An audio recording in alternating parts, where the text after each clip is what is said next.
Hey everyone, and welcome back to my channel. Today, we're diving into the fascinating world of finance. Choosing a career path and planning for the future are big decisions, and many people are naturally drawn to the field of finance. It's a popular choice for good reason. Finance is often associated with prestige, high salaries, and exciting opportunities. When I was younger, these were the exact factors that influenced my decision to pursue a career in finance. The allure of working with money and the potential for growth were hard to resist. However, the world of finance can be incredibly vast and complex, with various sectors and career paths. Navigating this landscape can be daunting, especially when you're just starting. During my own studies, I realized that no one had ever truly explained what finance really is and how different financial jobs actually differ from each other. It's like being handed a map with no compass.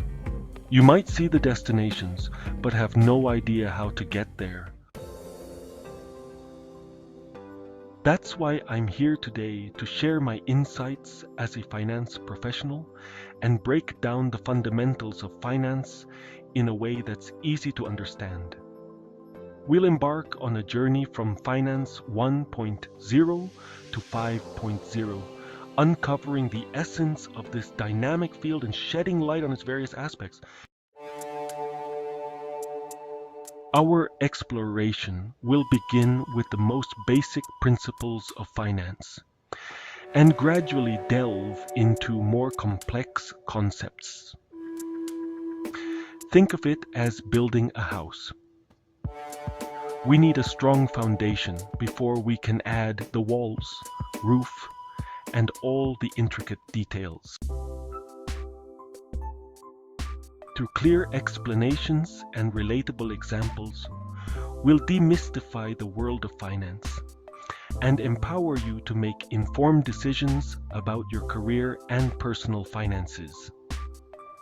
Whether you're a student considering a finance major or simply curious about how the financial system works, this video is for you.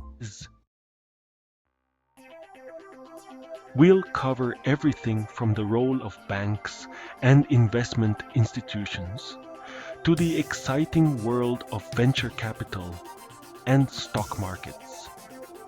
By the end of this video, you'll have a solid understanding of the core principles that drive the financial world.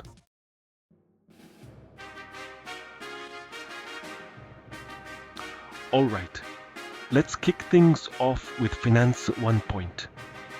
Oh, the most rudimentary form of finance. Imagine a time centuries ago, long before the complexities of modern financial systems. Picture a world without stock markets, banks, or even paper money. Enter my wealthy neighbor, Mrs. Smith. She's always been known for her keen business sense and her generous spirit.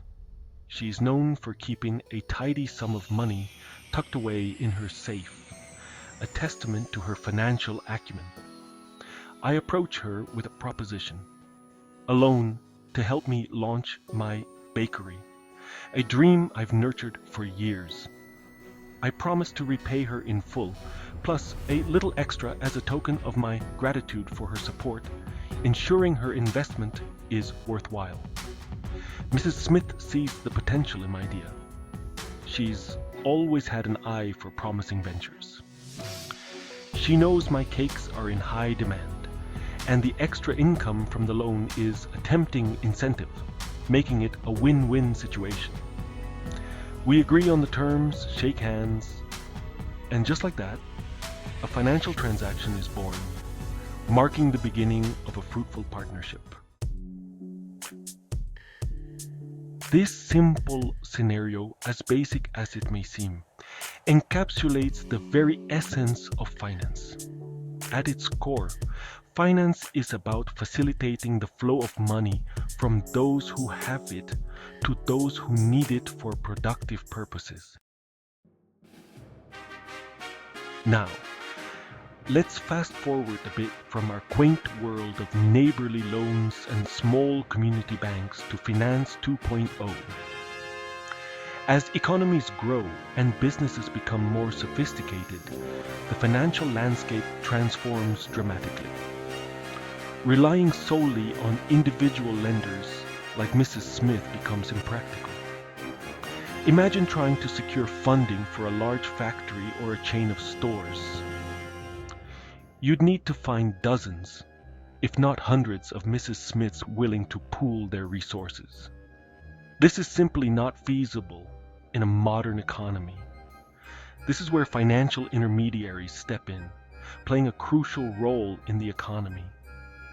Revolutionizing the way capital flows, banks emerge as the key players in Finance 2.0, providing essential services that facilitate economic growth, acting as bridges between those with surplus funds, savers, and those seeking capital, borrowers.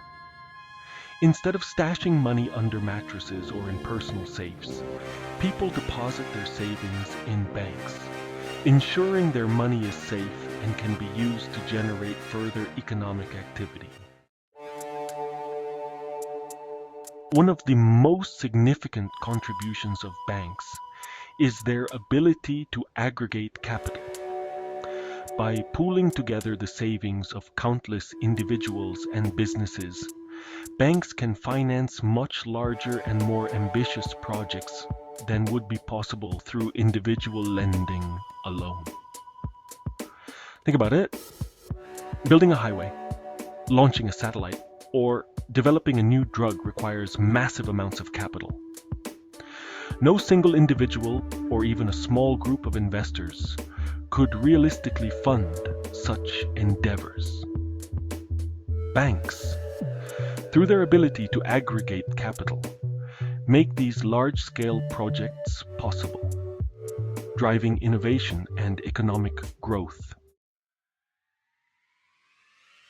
As we move into Finance 3.0, we encounter a new breed of investors and a different approach to financing businesses.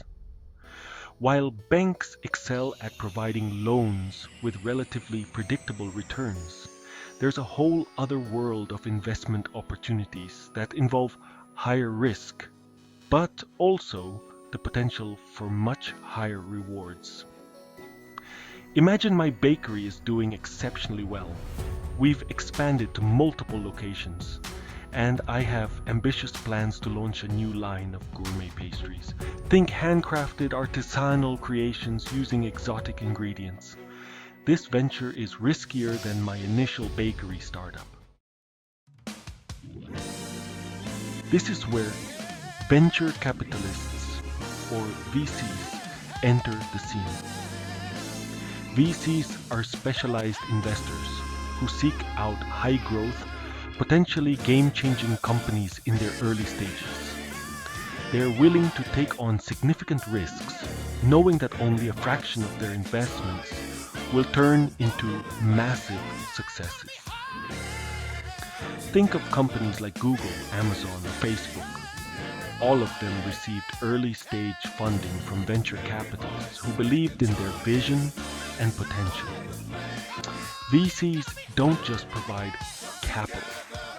They also bring expertise, mentorship, and valuable connections to the table, helping startups navigate the challenging early phases of growth.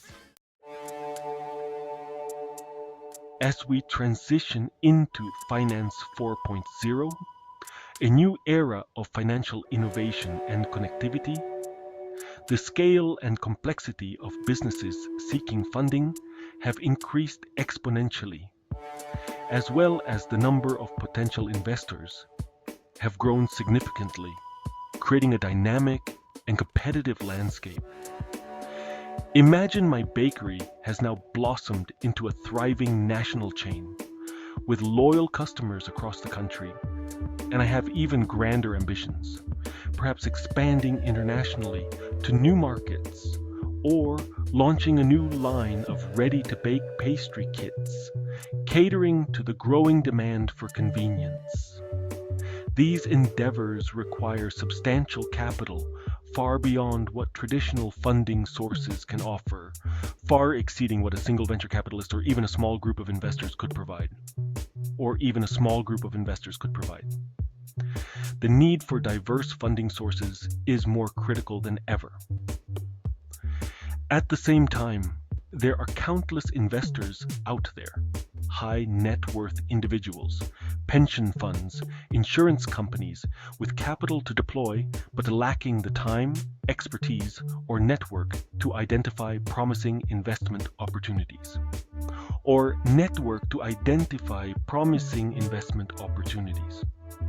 Bridging this gap is essential for fostering innovation and growth. But their role extends far beyond simply making introductions. Investment banks play a crucial role in structuring complex financial transactions, ensuring that the needs of both businesses and investors are met.